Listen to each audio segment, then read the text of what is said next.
Good morning, magandang umaga po. Ito ang sabayang pagsasaimpapawid sa UNTV at sa Radyo La Verdad 1350 ng programang Bawal ang Pikon. Get it straight with Daniel Razon. Noong Enero po, kung kailan huling bumisita dito sa ating programa ang aking panauhin, ito po ay kasagsagan ng issue ng pork barrel and rice smuggling na aming pong pinag-usapan. Ngayon po, bukod sa pork and rice, nadagdagan na naman ang mga usapin po na medyo nakakabit sa departamento na kanyang pinamumunuan. Para marinig natin ang kanyang mga sagot, let's welcome back to the program, Department of Agriculture Secretary Honorable Proceso Alcala. Good morning, Secretary. Magandang umaga back, po, sir. Sir Daniel. Opo. Have a seat, sir. Opo. Let's get it straight po. Dahil napasok na si Presidential Assistant for Food Security and Agriculture Modernization, Kiko Pangilinan. Opo. Apat na ahensyang malalaki ho na naka-attach sa DA ang naalis sa inyo, hindi po ba? Opo. Anong feeling nyo dito, sir?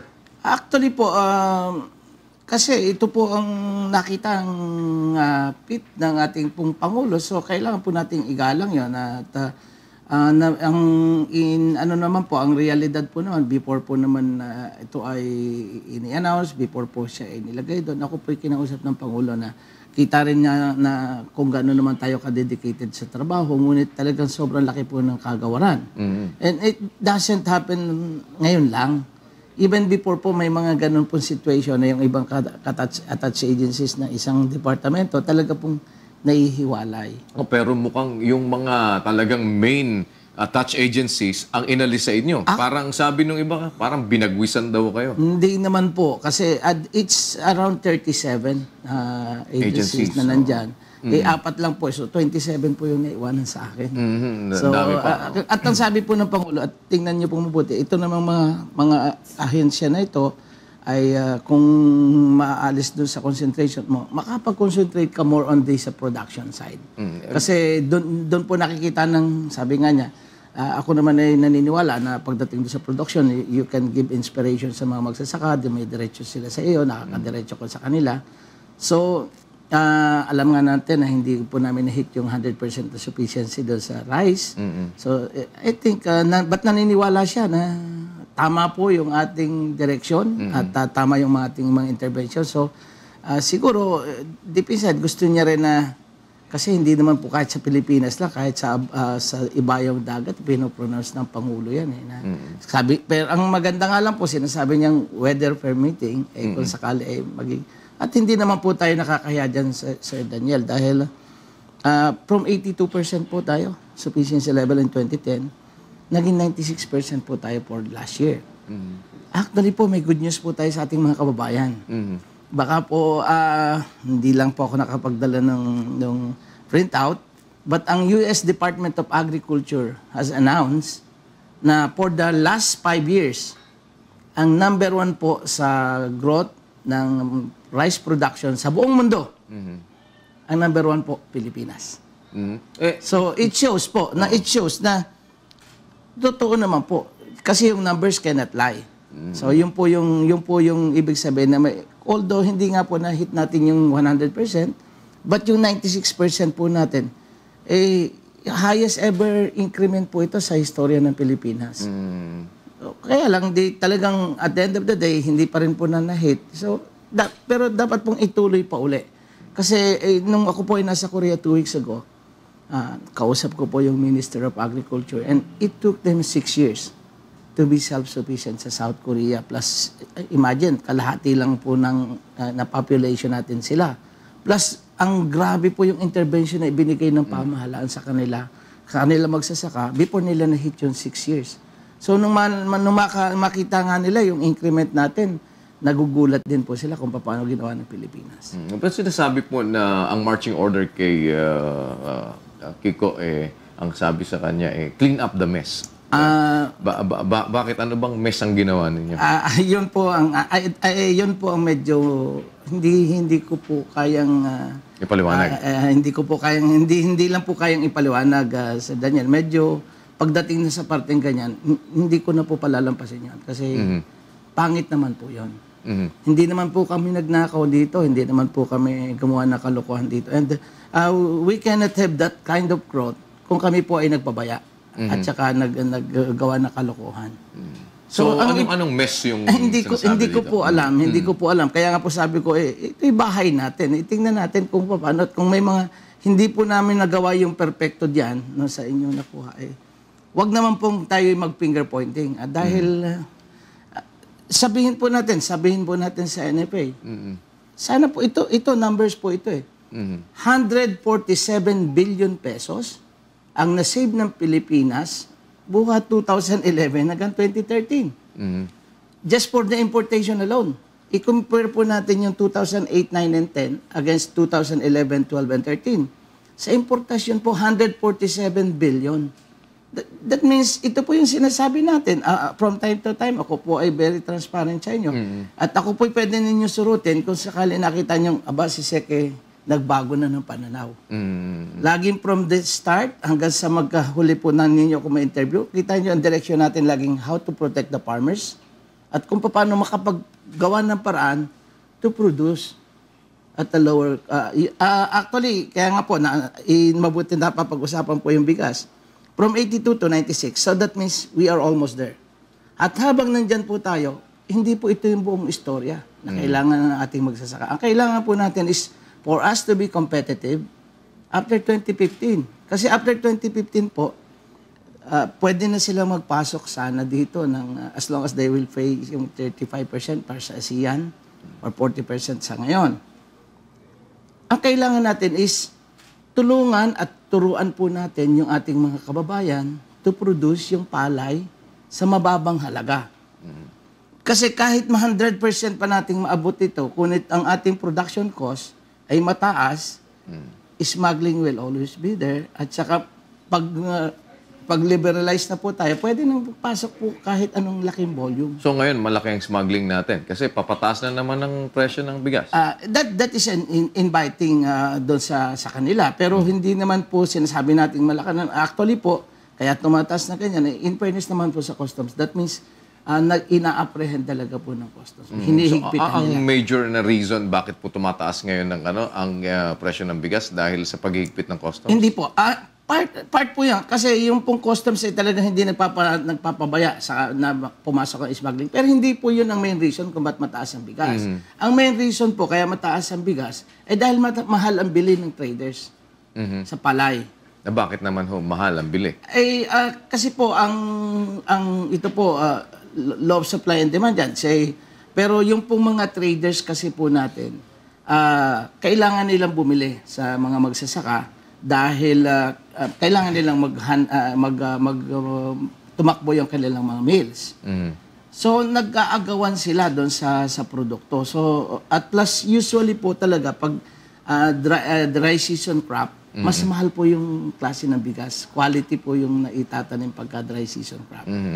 So, ang lugar na ganun pong kababa lang before, umaabot ng 19 o 18, 19, ay umabot po ng hanggang 23 pesos per kilogram pala yan.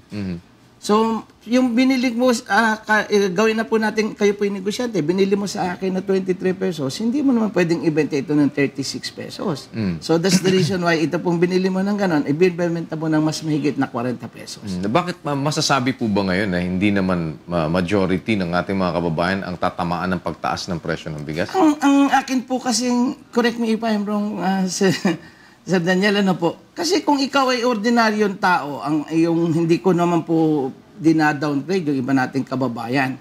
Kung ang kakayanan mo ng iyong pamilya sa pagkita ay kaganito, ay bakit naman ang gusto mong bibiling bigas at ang iyong itinatalumpating binibili mo ay dinurado?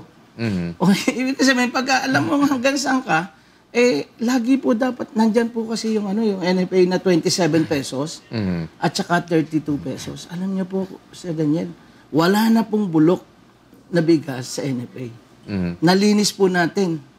Yan po ay... So wala na yung pagkain baboy? Wala po. Yan po, garantiya ko po. Before pa po namin i-turn over ito, wala na pong ganun kakahin ng klaseng bigas. At ang NFA rice, hindi nababago presyo?